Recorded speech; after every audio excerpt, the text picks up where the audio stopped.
He said it so quietly that only she could have heard it, and he timed it, whether he meant to or not, for the exact half-second between the vicar's question and her own answer. "You were a mistake." Margaret Sutcliffe did not turn her head. She did not let the breath she'd drawn to speak her vows catch, or falter, or betray by so much as a tremor in her voice that the Duke of Ellery had just told his bride, in a church full of both their families, precisely what he thought of the marriage his dying father had forced upon them both. She said, "I will," in a voice that carried clean to the back pew, and meant it as a vow to herself as much as to the vicar, that whatever else this day cost her, it would not cost her the composure she had spent 24 years learning to keep. She let him place the ring. She let the vicar pronounce them man and wife. She did not look at Sebastian Ward, Duke of Ellery, once through the whole of it, though she felt his eyes on her the entire time, and she understood, with a clarity that would not leave her for months afterward, that he had expected her to weep, or falter, or beg him afterward to explain himself, and that her refusal to give him any of it had unsettled him considerably more than the words themselves had unsettled her. The organ began. She took his offered arm, because the ceremony required it, walked the length of the aisle beside a man she had married not an hour before and would not, she had already decided, live beside for 1 hour longer, and at the church doors, in full view of 200 guests still filing out into the sunlight, she withdrew her hand from his arm, turned to her own father rather than her husband, and said, quite clearly, "I should like to go home now, Papa." Not to Ellery House. To Denby. The whispering had already started before her father's carriage pulled away. Her father said nothing at all until they had put a full mile of road behind them, and then only, "You need not tell me what he said, Margaret, if you would rather not," in the careful, gentle voice he had used with her since she was a girl, and had learned early. That composure was the one thing the world could never take from her by force. "He said I was a mistake, Papa. He said it precisely as I was drawing breath to answer the vicar." She kept her eyes on the passing hedgerows, her hands folded with a steadiness she did not, in truth, feel at all. "I do not intend to spend the carriage ride home weeping over it, and I do not intend to spend the rest of my life waiting for him to explain it either. Whatever I am to England now, I mean to decide it myself, starting this afternoon." Her father reached over and pressed her hand once briefly, and said nothing further the whole of the remaining journey, because he had raised his daughter to need very little comforting once her mind was made, and had learned, over 24 years, precisely when to trust that she meant it. Sebastian stood on the church steps for a long moment after her carriage had gone, aware of his own family's stricken faces, his sister's white-lipped fury, the vicar's careful refusal to meet anyone's eye, and understood that he had just done something he could not undo with any apology he currently possessed the courage to make. He had buried his father 3 weeks before this wedding. The old Duke, dying, had used his last clear hours not for tenderness, but for a final deathbed exercise of the same iron will that had shaped every year of Sebastian's life. Summoning the Earl of Denby to his sickbed, invoking a decade-old debt of honor between their two families, and extracting from his own son a promise to marry the Earl's daughter within the month. Sealed and witnessed before the old man could change his mind about anything else he'd controlled. Sebastian had stood at the altar that morning, grieving a father who had never once, in 28 years, let him choose anything for himself, and marrying a stranger chosen for him with his father's last conscious breath, and the words he had said, had not, in the end, been about Margaret Sutcliffe at all. He understood that now, standing alone on the church steps with the whole of society already composing the story they would tell about this morning for years to come. He did not think the understanding would matter in the slightest to the woman he had just wounded in front of everyone she knew. He did not go after her. He told himself, walking back into the empty church to collect his hat, that she would not wish it, and did not examine too closely how much of that reasoning was simple cowardice dressed as consideration for her feelings. His sister found him there, still standing among the empty pews, and did not trouble to soften what she plainly thought of him. "You have just done to your own wife precisely what Papa did to you every day of your life, Sebastian. Wounded someone for the crime of being nearby when the wound needed somewhere to go. I loved him too, and I grieve him too, and I did not stand at an altar this morning telling a stranger she was my mistake for it." She pulled her gloves on with brisk, furious precision.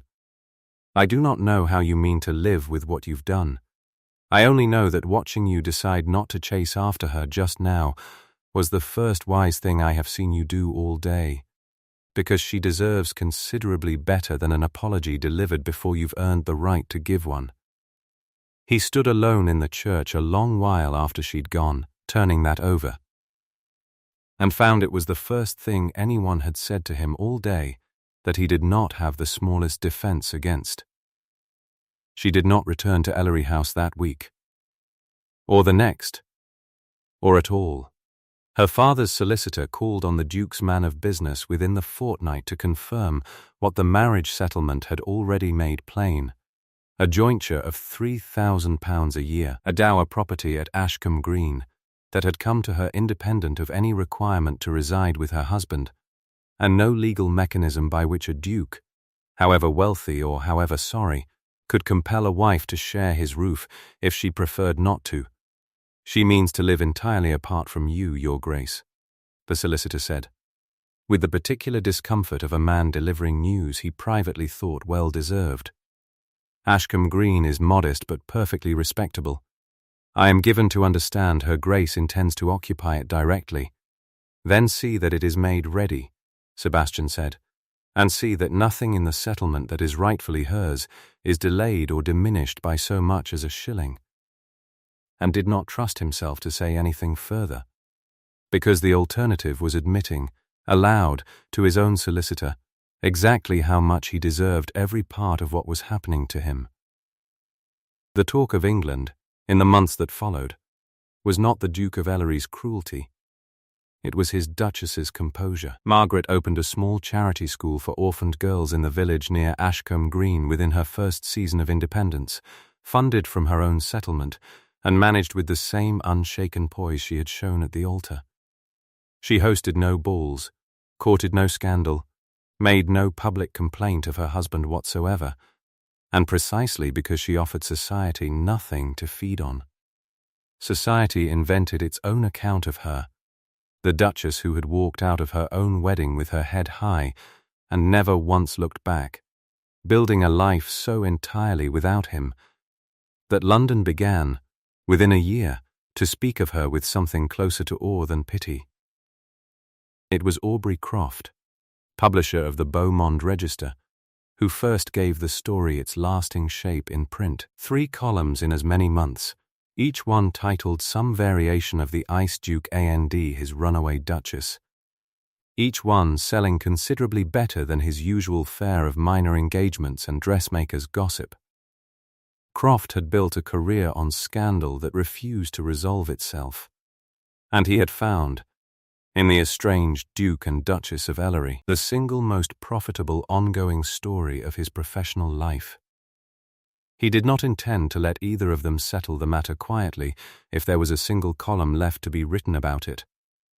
He had begun modestly enough, 20 years before, reporting minor engagements and the occasional elopement for a penny a line, and had discovered, somewhere in the intervening years, that a scandal which resolved itself sold considerably fewer papers than one which lingered unhealed, for a public that had grown to depend on its weekly installment of someone else's misery. The Ellery marriage, unresolved and apparently unresolvable, had become the most reliable income of his career, and he had no more intention of letting it end quietly than a farmer has of slaughtering the one cow that keeps producing milk. Margaret's school opened its doors that same autumn in a converted barn 2 miles from Ashcombe Green.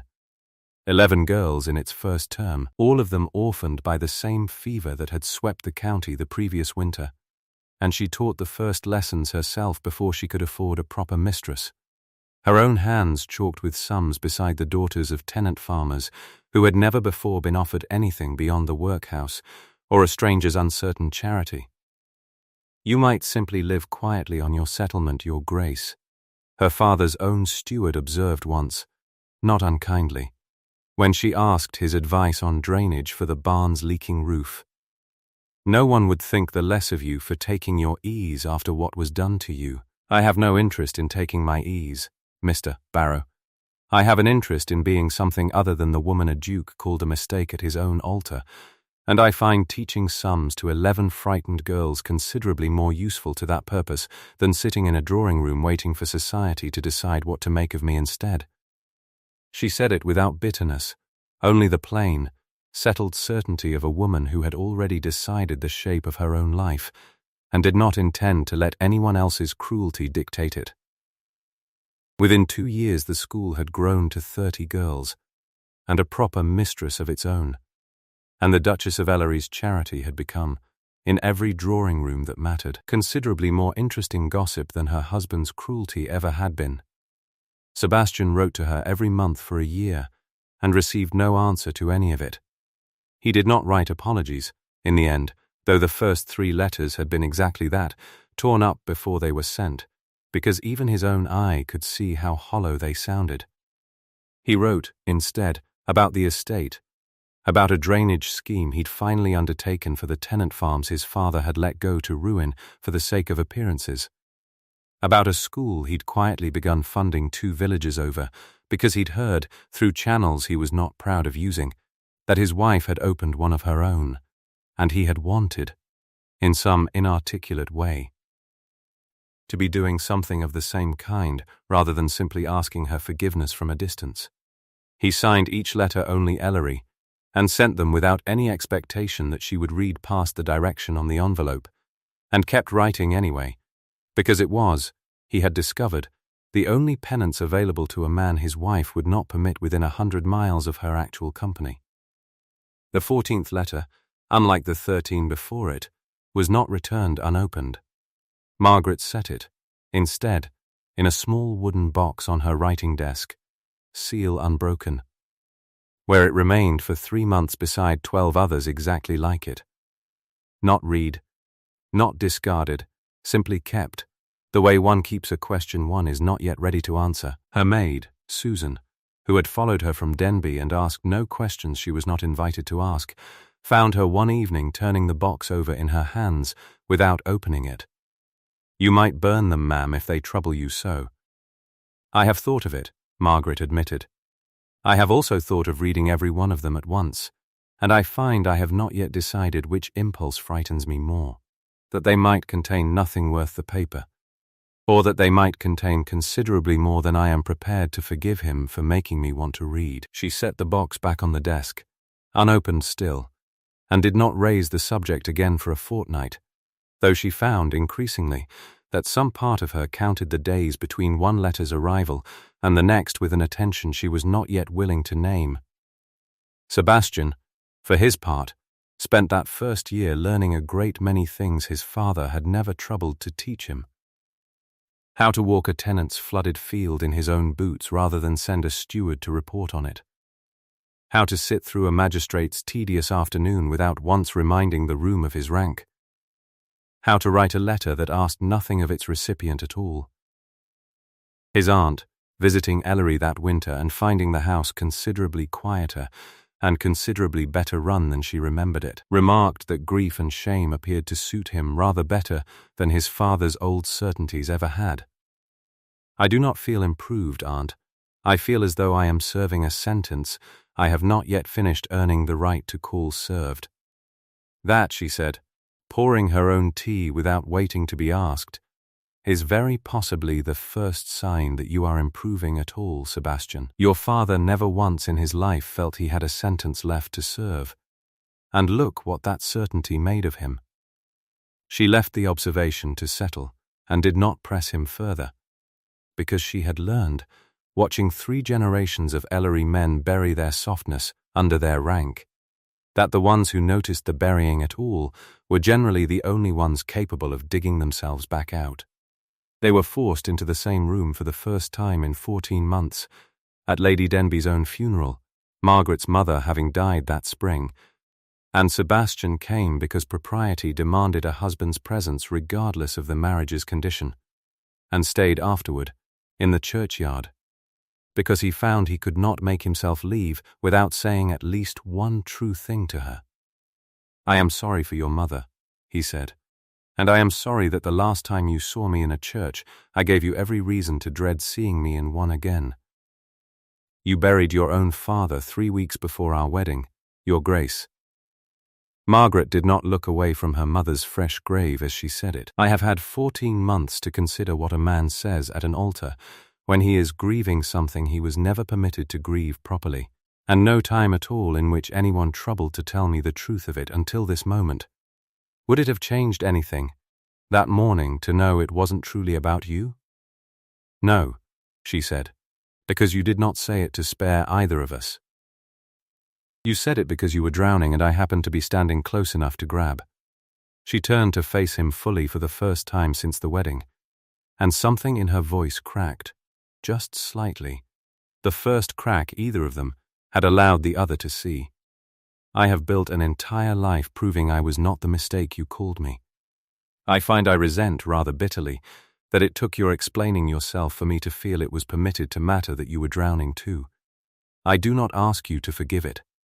"Good," she said, "because I have not yet decided whether I can," and left him standing among the gravestones with considerably more honesty between them than either had managed in 14 months of unopened letters. She read the 14 letters that same night, all of them, in the order she had received them, and found in them exactly what she had feared, and precisely what she had hoped in equal measure. No apology dressed up as an excuse. No attempt to explain away what he had said, only a slow, halting record of a man teaching himself.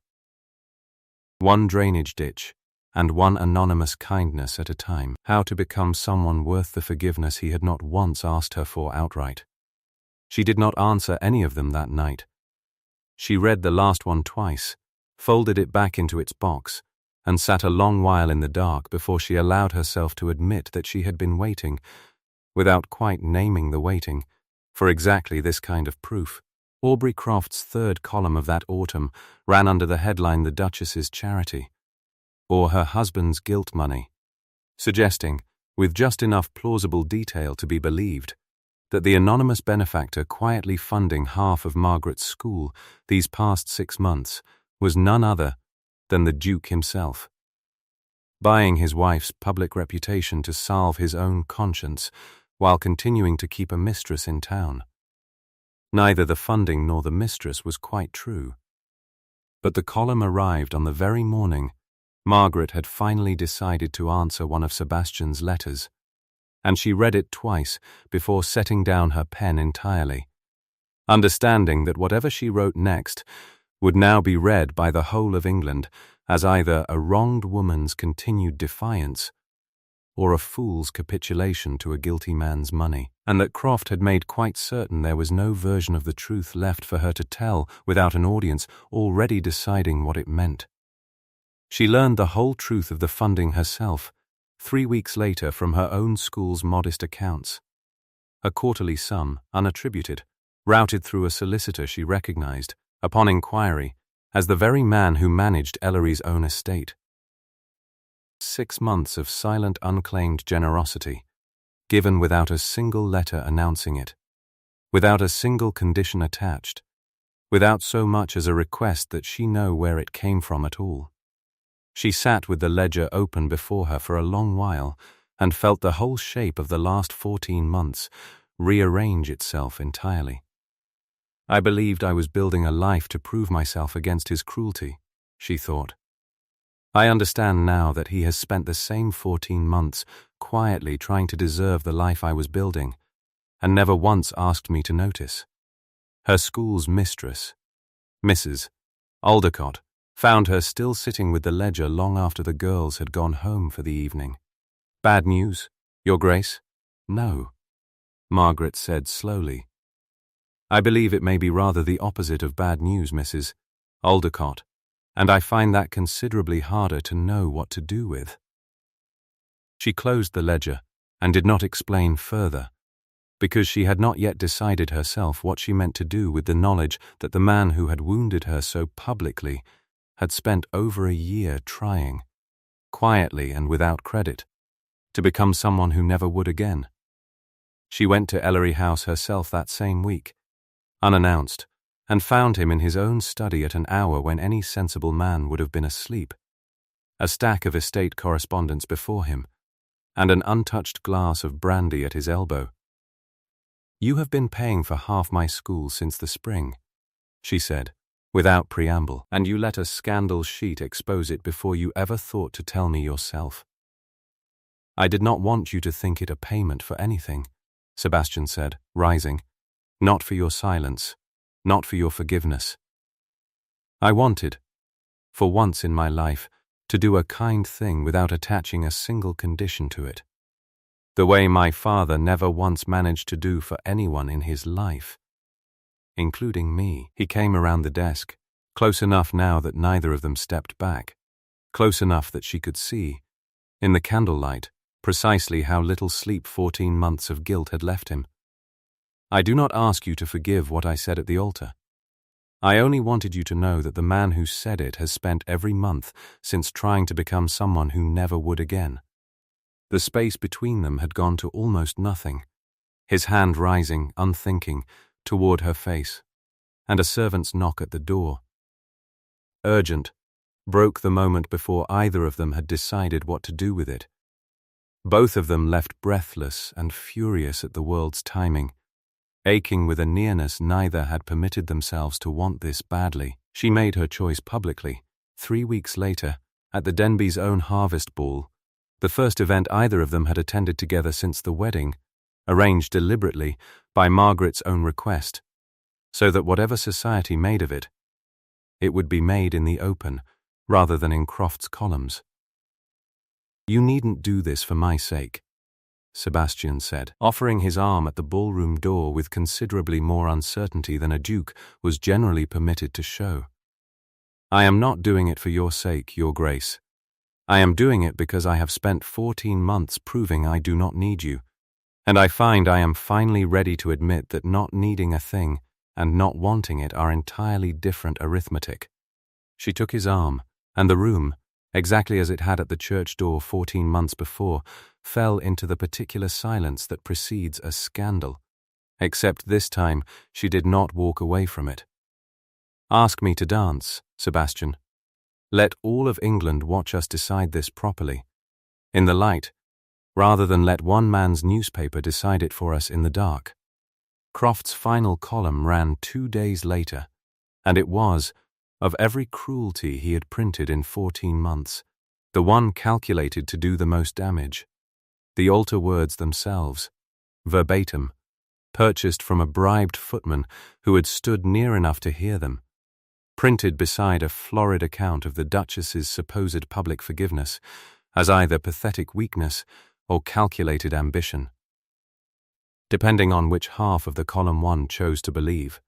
Margaret read it standing in her own hall, and felt 14 months of hard-won composure threaten, for the first time, to fail her entirely, not because the words were new, but because seeing them printed for public consumption made her wonder, in her worst unguarded moment, whether her own forgiveness had become nothing more than material for a stranger's profit, a performance she'd been maneuvered into giving without her consent.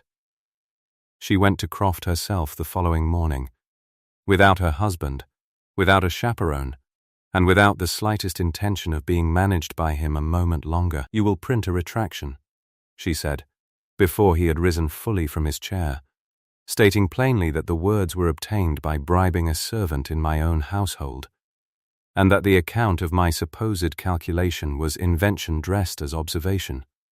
"You will do it because I have already given my own solicitor leave to pursue whatever remedy the law allows a duchess against a man who traffics in stolen words from her own wedding day, and I find myself entirely unmoved to spare you the expense of contesting it. You have made a very great deal of money from my humiliation these 14 months, Mr. Croft, And I have said nothing of it until now, because I believed, foolishly, that ignoring you would eventually starve the story of its interest.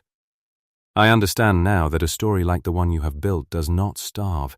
It simply waits for its subject to give it fresh meat, and I am done providing you with any. She set a folded paper on his desk, her solicitor's letter, precise and unambiguous. You may read that at your leisure. It outlines, in considerably duller prose than your own, exactly what a court will make of a servant bribed to report a bride's wedding day humiliation for profit. You would ruin a man's livelihood over a few printed lines, Your Grace? I would ruin you, Mr. Croft, over 14 months spent selling my humiliation to strangers for the price of a newspaper, she said. And her voice did not waver at all. You told all of England I would be an object of pity forever. I find I am considerably less interested in your account of my future than I am in watching you answer, publicly, for how you obtained it. He printed the retraction within the week, though he buried it, with the last of his professional pride, on the paper's third page rather than its first. It did not matter. 2 other papers had already picked up the story of a duchess who had walked, unaccompanied and unafraid, into a scandalmonger's own office and made him answer for his trade in her own words, and that story, once loose in London, proved considerably more durable than anything Croft had ever printed about her. His paper folded within the year, his readership having grown considerably less forgiving of him than Margaret had ever been of her own husband, and he did not trouble either of them again. Sebastian found her in the empty ballroom at Ashcombe Green that same evening, having heard from his own solicitor exactly what she had done, and exactly what it had cost her in nerve to do it alone. You did not need me for that either, he said. No, she agreed, but I find, having finished it, that I wanted you here regardless, which I believe is rather the point I have been trying to teach us both this entire year. She crossed the room to him, and there was nothing careful left in either of their faces. You told me, in front of the whole of England, that I was a mistake. I have spent 14 months building a life extraordinary enough that no one could ever again mistake me for anyone's afterthought, and I find, now that it is done, that the only thing that life was ever truly missing was the chance to choose you back, on my own terms, rather than yours. Then choose me, he said low, and I swear before God and considerably fewer witnesses than the last time, that I will spend the rest of my life proving the altar wrong. And when he kissed her then, it was not the desperate interrupted thing of 3 weeks before, but something entirely unhurried. 14 months of held breath finally, thoroughly spent. They did not remarry, having never legally ceased to be husband and wife. But Margaret insisted on a second ceremony regardless, small and private, at the same country church where the first had gone so publicly wrong, with only their 2 families and Mrs. Aldecott and 30 schoolgirls in attendance. Sebastian spoke his vows a second time in a voice that carried to every pew, and added, before the vicar could pronounce them anything at all, one sentence that had not been in the service the first time. Whatever I said to you once, in grief and cowardice both, I unsay it now, in front of everyone who heard it the first time, and everyone kind enough to witness the correction. Margaret, hearing it, found she did not need composure to keep herself from weeping this time. She simply let herself.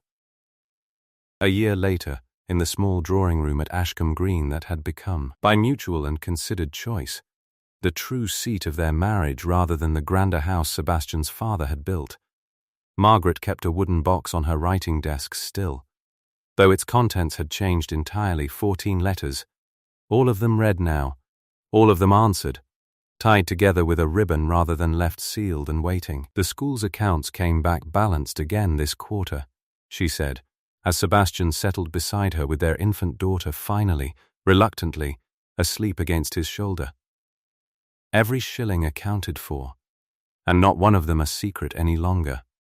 I understand Croft has taken a position writing shipping notices for a paper in Liverpool, Sebastian said.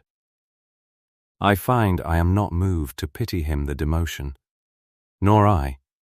She leaned into her husband's shoulder, watching their daughter's small fist curl against his coat. A year ago, a cruel word at an altar was the whole of what England knew about us. I find I should like our daughter to grow up knowing the rest of it instead, that her mother finished her vows with her chin high, and her father spent every day since earning the right to have meant them. Then we shall have to tell her the whole story, Sebastian said, and kissed his wife's temple in the quiet room that had once been built for two strangers and was now, entirely and by choice, a home, beginning with the part where she was never, for one single day after that morning, anyone's mistake at all. Outside, the girls from Margaret's school could be heard at their lessons in the converted barn across the lawn, 30 voices reciting sums in the same unhurried afternoon light that had once, 14 months before, seemed unlikely ever to feel ordinary again. Margaret listened to them a moment, her daughter's small hand curled now around her own finger, and thought that if anyone had told her, walking alone from that church, a widow of a marriage, not yet a day old, that she would one day sit in this exact quiet with this exact contentment, she would not have believed a word of it, and found, all the same, that she was glad to have been wrong.